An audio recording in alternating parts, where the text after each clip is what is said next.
Vandaag zijn we op de internationale Needle Art Tattoo Conventie in Breda.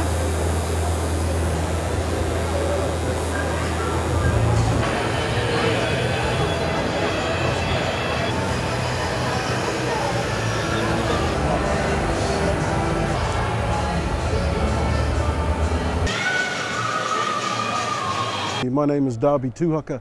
I come from New Zealand. I'm a Māori. My tribe is Ngāti Pro on the eastern side of the Northern Island. Much of the Māori tattoo inside the Māori culture stretches a long way. It goes right back through Polynesia, right into Hawaii, which is our original homeland, and the culture was brought, also the style of tattoo was brought with them from Hawaii, the islands itself. Exactly what sort of tools do you work with, Darby? Usually I work with machines. I can work with machine, which is electric, but some of the areas that we live in, especially in the isolated areas and tribal areas of New Zealand, we actually use hand tools. I use these are my own personal hand tools, made to my own hand. I find that the tools are actually made to fit your hand, so one tool, one person. Often you'll find that one tool will stay in a generation of families for a long time. You'll find that every tool maker, or actually every person who uses hand tools, they actually make their own tools themselves to fit their personal style.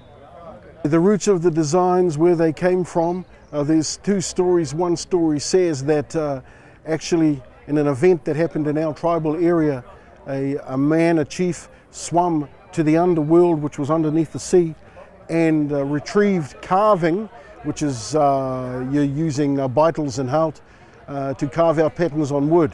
And from there, the wood patterns were transferred to facial patterns, which is known as tāmoko.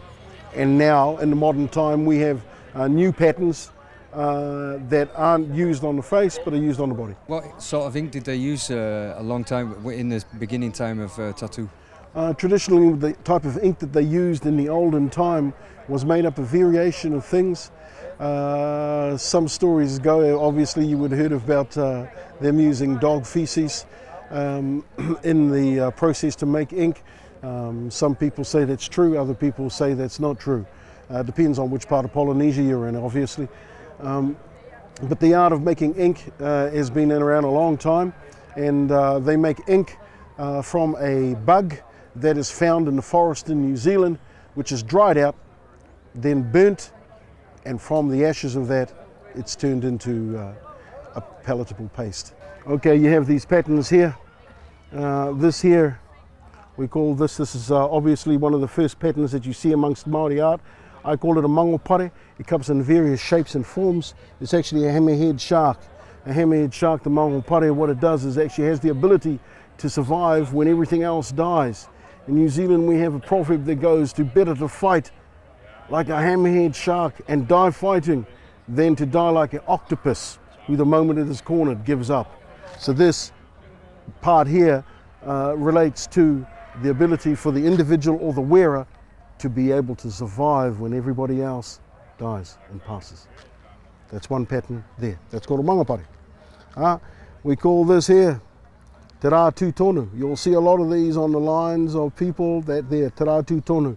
Te rātu tonu, what it is, it's a sail, or the sails, the shape of the sails that were made when the waka horota came from Hawaii to New Zealand. In those days, you've got to remember that cloth was made out of tapa, so they only made little squares like this. That's all they could make at a time. But what they did was they actually got squares like this, joined 5 together, so they had a square like this, then joined those 5 together, so they had a square like this, and thus they made sails. And were able to put them on the canoes and sail from Polynesia to New Zealand, which is something like about 5,000 miles. Not bad for the Stone Age. So this there, that depicts the sails. Those are two patterns that I want to share with you today. The te rātu tonu is this one, and this one here is called a mangopare. We place these on things which is called puhoro, which Steve is actually in the process of receiving right now.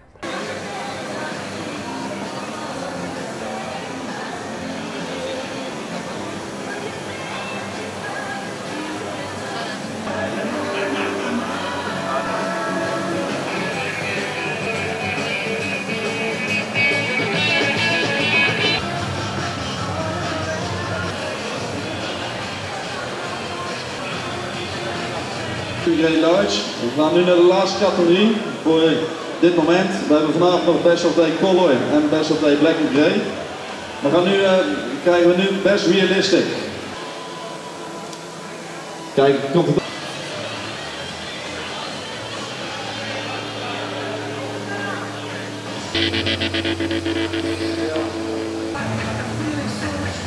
Categorie.